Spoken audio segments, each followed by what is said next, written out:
Ryan Poles has Joe Thuney extended, and now I wonder, could a big move be coming? We explore next here on Chicago Bears Now.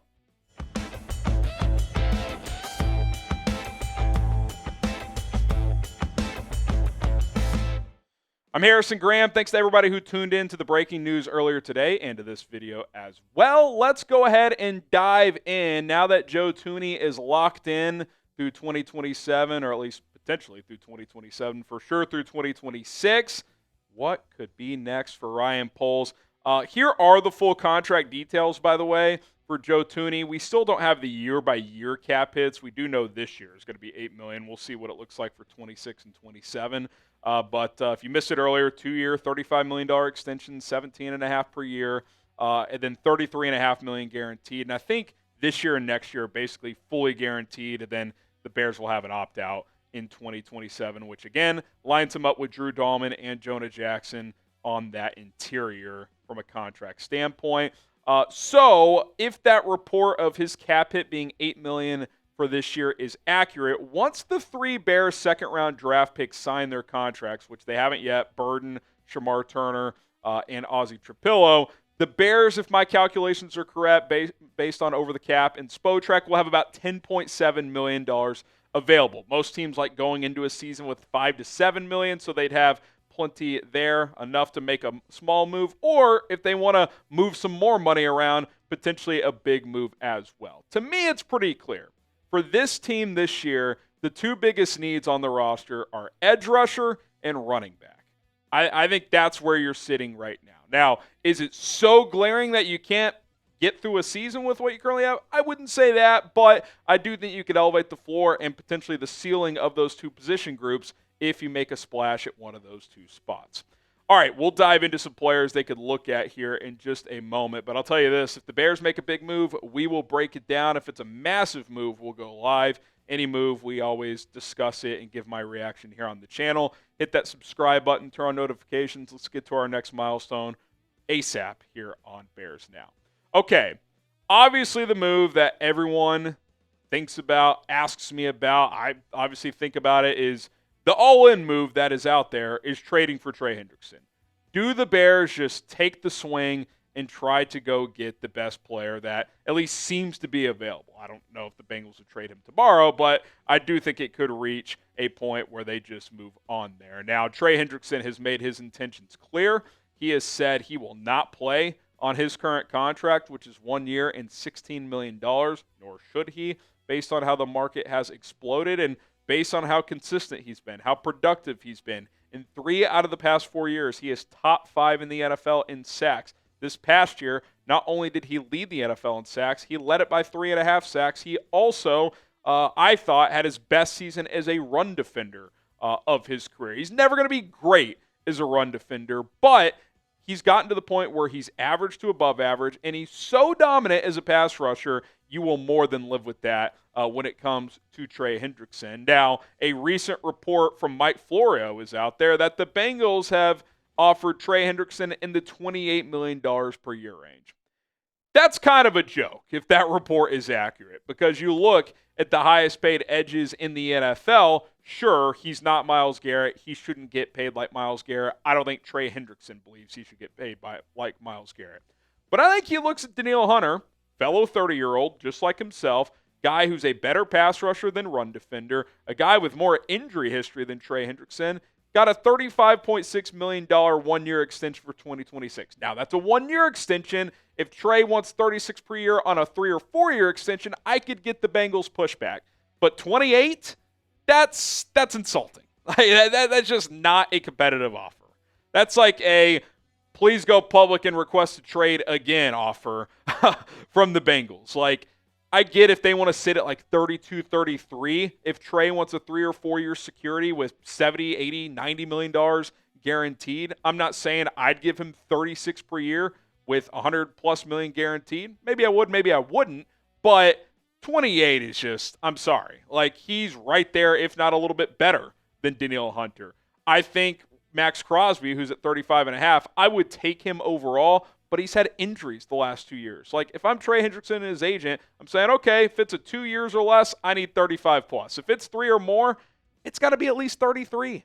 Like, I'm not taking a number that starts with the 2 if I'm Trey Hendrickson. So if you're the Bears, do you say, okay, he's turning down 28. Could we get him at 32? Like, if you're Ryan Poles, like, hey, we'll give you 3 for 100, which is 33 and change, with 75 guaranteed on top of your last year. Morph it into a new 4-year contract where the cap hits are in the 20s. Everybody's happy. Trey Hendrickson gets his guaranteed money. He gets his long-term security. That new extension starts with a 3, puts him top 4 or 5 at the position. That feels fair. And it doesn't sound like Cincinnati is going to do that. Now, obviously, people are going to ask, well, Harrison, they only have $10.7 million cap space available. They can restructure DJ Moore. They could restructure Jalen Johnson. If they extend him, his cap hit could actually be as low as $5 million this year. Less than that. Trey Hendrickson's could. Now, I don't think they would completely backload it. I think they'd want his cap hit this year to be maybe like $10, $12 million and not just kick all the money down the road based on how Ryan Poles has operated historically, but with the cap going up, if the Bears wanted to do it bad enough, they could make the money work. Could make some things a little tricky down the road, but hey, if you become a competitive team, that's kind of part of the deal. You're paying guys big-time money, and if you really want to go all in on this Caleb Williams window, which a lot of these contracts are structured through 2027, this is the type of player that maybe you'd be willing to do that for. Should the Bears go all in and trade for Trey Hendrickson? Type Y for yes, they should, or type N for no, they should not. Okay, coming up next, we will take a look at some more pass rushers and running back targets that the Bears could consider between now and week 1. But first, I want to tell you guys about our sponsor, PrizePicks, the best daily fantasy sports app in North America. Can be downloaded onto your phone. Go to prizepicks.com/CLNS. If you use the code CLNS, you're going to get a $50 bonus when you sign up and play your first lineup for just $5. New customers only there. And listen, the way PrizePicks works is simple. You set lineups of 2 or more players and pick more or less based on the stat projections available. You can have 2 basketball players in your lineup. You could have a football and a basketball player in your lineup. You could have a 6-player lineup with all kinds of different sports, players from different sports in it. As long as it's 2 or more players on 2 or more different teams, you qualify. And for a limited time only, certain lineups you can win up to 2,000x your entry. That's right. You can turn $10 into 20,000. So you've got that available. 2-player lineup here. Season-long football stats available. Caleb Williams. I can't believe the number they have in there. Last year he threw for more than 3,500 yards. So yeah, I'm going to take the more than 34 and change considering the investment they've made around him this offseason. Stephon Diggs, I get he was hurt last year, but he's going to be Drake May's number 1 receiver, I think. I like the more on his receiving yards as well. Little 2-player entry, just 3x, $10 to win 30, 20 to win 60, etc. But if you want to swing big, 2,000 extra money is available at prizepicks.com/CLNS. Use the code CLNS. Link is in the comments and description of this video. Get signed up with PrizePicks today. Okay, let's explore some other Bears moves that could be available. Obviously, Hendrickson's that big fish, that big move that could still be out there. These are some more minor moves, but some ones that would be interesting to me. Kind of go rapid fire here. Za'Darius Smith, I think he's the best pure pass rushing edge available in free agency. Had 9 sacks last year between his time in Cleveland and Detroit. I think he checks a lot of the boxes. Jadeveon Clowney, from a measurable standpoint, screams Dennis Allen. 6'5", 260, 34, 35-inch arms. Better run defender than pass rusher historically, but still a solid player. Matt Judon last offseason, we all watched Hard Knocks, or most of us did. The Bears tried to trade for him. Now, he did not have a very good year in Atlanta, so a third-round pick for what he provided last year. Probably a win that the Bears didn't do that, but sign him for $4 or $5 million. Okay, like that's something I would kick the tires on. Von Miller, I don't know if he's a scheme fit. He's always been more of a 3-4 guy, but did have 6 sacks last year in pretty limited action for Buffalo. So if you're talking about a pretty limited contract, just come in, rotate, be a third-down rusher. You could do a lot worse. And then Preston Smith, who didn't do a ton in Pittsburgh after Green Bay traded him there, knows the division well, just kind of a vet, probably more in the vet min or very, very cheap contract realm, but he is a name out there as well. You guys know by now, I am mostly interested in Smith and Clowney. I just think the floor is higher with those 2 players. Clowney is going to be a solid run-defending edge with kind of streaky pass rushing ability. That's what his career has been. And then Za'Darius Smith, kind of average against the run, but he will get after the quarterback. Almost a 14% pass rush win rate last year, which is well above average. Okay, running backs now. Obviously, Nick Chubb still out there, workout warrior. We see the clips every day on social. He doesn't look that fast anymore, I'll be honest. But I've said it. Bring him in, work him out, and get your kind of advanced metric testing on him and make a decision if you want to offer him or not. If he doesn't check the boxes, cool. No harm, no foul. Same with JK Dobbins. Still only 26, but he has a lot of injuries under his belt. I thought when healthy last year showed some decent burst. Those are two guys I would at least bring into your building for a workout. Gus Edwards, if you want a thumper between the tackles, which would obviously be a kind of a different skill set than what DeAndre Swift provides. He's pretty limited otherwise, as is Jamal Williams. Some would argue he's just cooked. The only reason I've got him on here is because he had the best year of his career in 2022 under Ben Johnson in Detroit, 17 touchdowns. Cam Akers, I think he's underrated. I know he's torn his Achilles twice, but last year when he got opportunities for the Vikings, he was pretty solid. I think he averaged 4.3, 4.4 yards per carry. He catches the ball pretty well. Strictly a rotation guy. You're not going to give him 20 carries, but certainly a player that you could bring into the fold. Chubb and Dobbins are somewhat intriguing me. I'm more intrigued by the edges, to be honest. Clowney and Smith. Like, if you ask me, you can sign one of these free agent edges or one of these free agent running backs. I would lean edge, but if they signed Chubb or Dobbins for cheap, I wouldn't have a huge problem with it.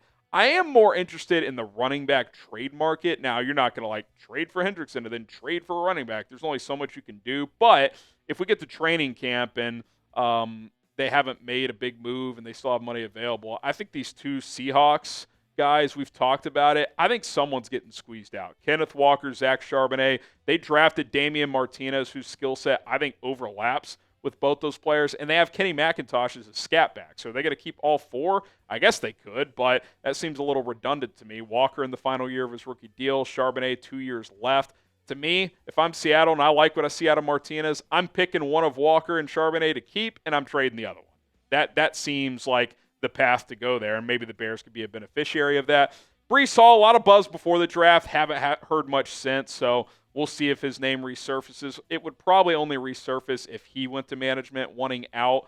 He hasn't quite reached his potential there, but he could be intrigued in kind of a run-first offense with Justin Fields at quarterback. So I'm not less interested, but I'm less thinking that that's going to be a real possibility between now and week one. But the Seahawks guys, again, I think one of those guys could free up. I really do think that's going to be the case. Now, Martinez comes in and doesn't look the part, or he's immature, and there was rumors of that on draft day when he slid. We'll see how it plays out. But if he gets into training camp and looks the part, I thought he was worthy of a third, fourth-round pick. Then if I'm Seattle, that's a pretty easy decision. I'll just reset the contract clock with him, and I'll trade one of my other guys whose contract is starting to run out.